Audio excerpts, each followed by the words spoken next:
Се менуваат судии и се одлагаат ротишта. По 1 година и 4 месеци од првиот закажан термин за судење.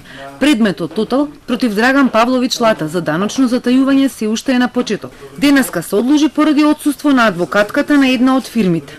Не беше присутна на стартот на судењето, а незините колеги најавија дека поради други обврски може да задоцни повеќе од половина час, пошто судијата закажа нов термин за 8 април. По последниот извештај на СЈО може да се констатира дека овој предмет е рекордер во одложувања. Од 7 закажани рочишта во рок од 6 месеци, сите се одложиле. Некогаш причина бил судот, некогаш одбраната. Последниве 6 месеци сменете и судијата.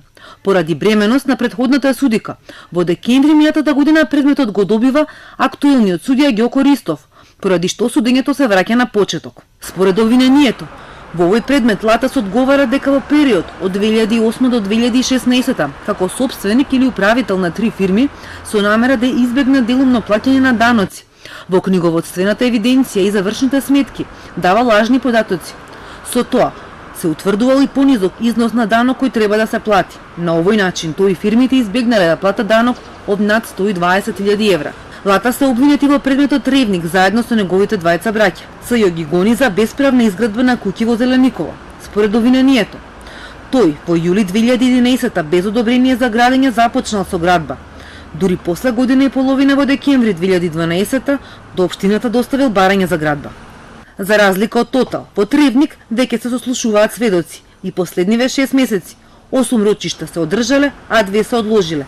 Едно поради технички проблеми со снимањето, а последното поради отсуство на Латас. Адвокатката го оправда со медицинска документација за воспаление на средно уво.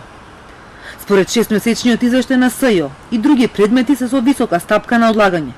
Насилство во општина Центар, Топлик за Сончев град против екс-министрот Јанакиевски, Титаник 3 против пратеникот од ДУИ Ејуп Алими, Тврдина 2 против бегалецот од УБК Горан Груевски.